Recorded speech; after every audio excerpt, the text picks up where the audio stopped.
नमस्कार, मेरा नाम प्रदीप कृष्णात्रे है और आज हम एक्सपेरिमेंट्स के तीसरे विषय या टॉपिक पर बात करने वाले हैं। ये टॉपिक ये विषय ये एक्सपेरिमेंट्स को लेकर काफ़ी महत्वपूर्ण है। वैसे तो इसको अंग्रेज़ी में इंटरनल वैलिडिटी कहते हैं, इंटरनल वैलिडिटी। हिंदी में इसका मतलब ये हुआ आंतरिक वैधता, मगर मैं इंटरनल वैलिडिटी ही लेके चलूँगा, है ना। तो इंटरनल वैलिडिटी से क्या मतलब है, इसको मैं एक उदाहरण के द्वारा मैं आपको समझाने की कोशिश करता हूँ, फिर उसको मैं परिभाषित करने की कोशिश बाद में करूँगा। कल्पना कीजिए कि आप एक कक्षा में एक ही विषय, एक ही टॉपिक आप विद्यार्थियों को दो तरह से पढ़ाते हैं, दो अलग अलग ग्रुप्स में। मतलब एक सेक्शन ए हो गया, एक सेक्शन बी हो गया। सेक्शन ए को आप इंक्वायरी मेथड से पढ़ाते हैं, अर्थात टीचर पढ़ाता है और विद्यार्थी सवाल पूछ सकते हैं, है ना। और दूसरे सेक्शन बी में उसी विषय को आप लेक्चर मेथड से पढ़ाते हैं, अर्थात वहाँ विद्यार्थी कोई सवाल नहीं पूछ सकता, टीचर ही अपने आप बात करके पूरी तरह से समझाने की कोशिश करेगा। अब इन दोनों मेथड्स को आप कंपेयर करना चाहते हैं कि बच्चों की क्रिटिकल थिंकिंग या क्रिटिकल एबिलिटी पे इसका क्या असर पड़ता है। तो आपका इंडिपेंडेंट वेरिएबल हो गया टीचिंग मेथड, और इसकी दो कैटेगरीज हो गई, इंक्वायरी मेथड और लेक्चर मेथड। और इसका डिपेंडेंट वेरिएबल हो गया scores on the critical test, जो आप बाद में देखें, क्रिटिकल एबिलिटी टेस्ट, जो आप पढ़ाने के बाद अगर विद्यार्थियों को टेस्ट आप करते हैं तो आपका डिपेंडेंट वेरिएबल स्कोर्स, मार्क्स कितने मिले, वो हो गया। चलिए, आपने ये एक्सपेरिमेंट किया जैसे मैंने किया, और मैं जाके फिर अपने कॉलेज के या यूनिवर्सिटी के वाइस चांसलर के प्रिंसिपल को ये कहता हूँ कि देखिए, जब मैंने दोनों विभागों में टेस्ट लिया, सेक्शन ए और सेक्शन बी के विद्यार्थियों में को टेस्ट किया, तो इंक्वायरी मेथड जहाँ सवाल जवाब थे, उस क्लास के मार्क्स ज़्यादा हैं when compare to section B class, जहाँ सिर्फ लेक्चर मेथड से पढ़ाया गया है। प्रिंसिपल या वाइस चांसलर मेरे से ज़्यादा होशियार आदमी है, वो मुझसे कुछ सवाल पूछता है। पहला सवाल ये पूछता है, क्या आप ये कह रहे हैं कि इंक्वायरी मेथड की मैं हर क्लास में, हर विभाग में टीचर से ये कहूँ कि आप सवाल जवाब पूछें और सिर्फ लेक्चर से पढ़ाना बंद कर दें? तो मेरा जवाब रहेगा हाँ। तो प्रिंसिपल पूछेगा मुझसे या वाइस चांसलर पूछेगा मुझसे क्यों? इसलिए मैं कहूँगा कि जिस विद्यार्थियों को इंक्वायरी मेथड से पढ़ाया गया है, सवाल जवाब पूछे गए हैं, उनके स्कोर्स बढ़िया हैं। अब मैंने आपसे कहा कि प्रिंसिपल या वाइस चांसलर मेरे से ज़्यादा, मुझसे ज़्यादा अक्लमंद है। वो कहता है मगर ऐसा भी तो हो सकता है कि जिन विद्यार्थियों को आपने इंक्वायरी मेथड से पढ़ाया है, वो विद्यार्थी पहले से ही समझदार थे, सवाल पूछना जानते थे, ज़्यादा अक्लमंद थे, तो क्या उसकी वजह से ये डिफरेंस नहीं आ सकता स्कोर्स के अंदर? क्या इसकी वजह से सेक्शन ए के विद्यार्थियों को ज़्यादा मार्क्स या ज़्यादा अंक तो नहीं मिले? अब इस सवाल का मेरे पास कोई जवाब नहीं है। अब मैंने इस उदाहरण के द्वारा मैंने आपको एक बात ये सिखाई कि मेरा तर्क ये था कि इंडिपेंडेंट वेरिएबल की वजह से डिपेंडेंट वेरिएबल पे असर हुआ है, और कुलपति महोदय या प्रिंसिपल ये कह रहा है कि ये टीचिंग मेथड्स की वजह से नहीं हुआ है, ये हुआ है किसी और वजह से, किसी और इंडिपेंडेंट वेरिएबल की वजह से।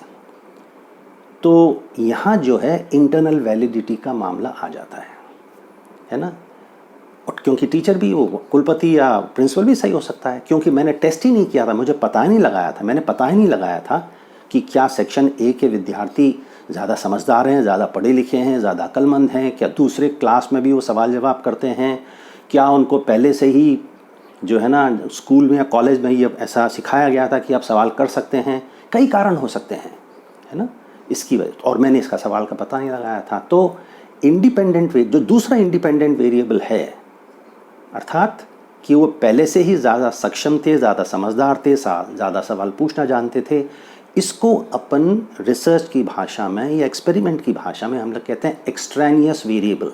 वो वेरिएबल जिसको हमने पूरी तरह से अपने रिसर्च में, अपने एक्सपेरिमेंट करते समय नियंत्रित नहीं किया, कंट्रोल नहीं किया।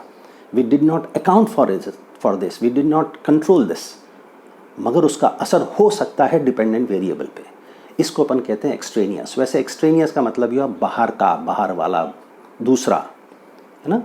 तो इंटरनल वैलिडिटी का मतलब ये हुआ कि आपने जितने भी दूसरे अन्य बाहर वाले तथाकथित इंडिपेंडेंट वेरिएबल्स को कंट्रोल नहीं किया है, जो डिपेंडेंट वेरिएबल प्रभाव डाल सकते हैं, ऐसे अगर आप उसको कंट्रोल नहीं करते हैं तो आपकी इंटरनल वैलिडिटी पे बहुत बड़े बड़े सवाल खड़े हो जाते हैं। तो एक अच्छा एक्सपेरिमेंट वो होता है जहां आप इंटरनल वैलिडिटी को कंट्रोल करते हैं, ऐसे अन्य एक्सट्रेनियस वेरिएबल्स को कंट्रोल करते हैं, उनका असर जो है डिपेंडेंट वेरिएबल पे नहीं पड़ने देते हैं। ऐसी स्थिति को अपन इंटरनल वैलिडिटी कहते हैं। समझ गए ना आप इसको। अब इंटरनल वैलिडिटी जब आप एक्सपेरिमेंट करते हैं तो इसका मतलब ये आपको पूरी तरह से इस बात का ध्यान रखना चाहिए, आपकी रणनीति एक्सपेरिमेंट करने की पहले से पूरी पुख्ता होनी चाहिए, और आपको ये समझना चाहिए कि कौन से ऐसे एक्सट्रेनियस वेरिएबल्स हो सकते हैं, आप कोई भी एक्सपेरिमेंट कर रहे हो, जो कि प्रभाव डाल सकते हैं आपके डिपेंडेंट वेरिएबल पे, और उसको आप कैसे कंट्रोल करोगे।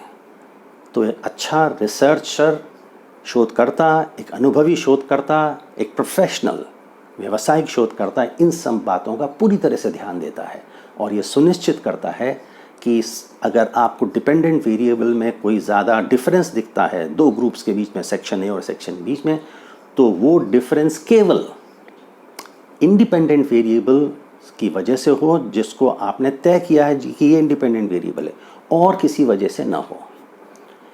ठीक है ना। तो आज क्लास में अपन इतनी बात करते हैं, मगर एक बात मैं आपसे और कहना चाहता हूँ कि इंटरनल वैलिडिटी के बहुत सारे खतरे होते हैं। फिर रिसर्च की भाषा में, अंग्रेजी में इसको कहते हैं थ्रेट्स टू इंटरनल वैलिडिटी। तो ये थ्रेट्स कई तरह के होते हैं, 8, 10, 12 होते हैं। अपन दूसरी क्लासेस में, अगली क्लासेस में, अगले शायद 2-3 क्लासेस के अंदर हम लोग 2-2, 3-3 थ्रेट्स के बारे में चर्चा करेंगे। अगली क्लास में हम लोग सब्जेक्ट कैरेक्टरिस्टिक्स या सिलेक्शन बायस जो होता है उसको लेकर हम चर्चा करेंगे। फिर एक और ख़तरा होता है, एक और थ्रेट होता है इंटरनल वैलिडिटी के लिए, जिसको हम कहते हैं मोर्टेलिटी या लॉस ऑफ सब्जेक्ट्स, है ना। और तीसरा होता है लोकेशन थ्रेट।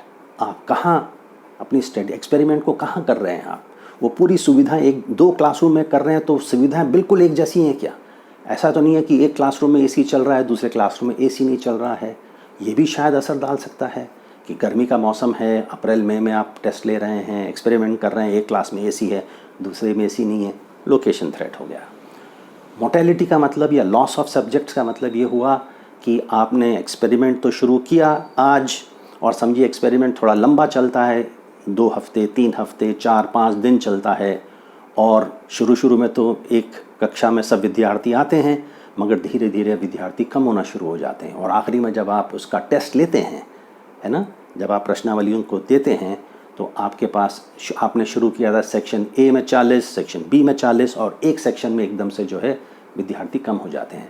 तो यहाँ नहीं केवल स्टडी की जनरलाइजेबिलिटी पे असर पड़ता है, बल्कि इसमें एक तरह का बायस भी आ जाता है, क्योंकि किस तरह का विद्यार्थी टेस्ट नहीं दे रहा है, क्यों विद्यार्थी आना जो है एक क्लास में कम हो गए हैं।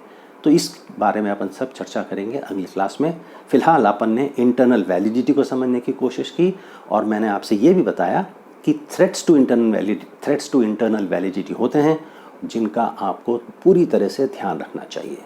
और मैं ये भी बताऊंगा कि हर तरह का जो थ्रेट होता है उसको आप कैसे नियंत्रित कर सकते हैं, कंट्रोल कर सकते हैं। एलिमिनेट ना कर पाएँ, मगर कंट्रोल तो आप कर सकते हैं। इससे हम जो है आज की अपनी चर्चा ख़त्म करते हैं। धन्यवाद।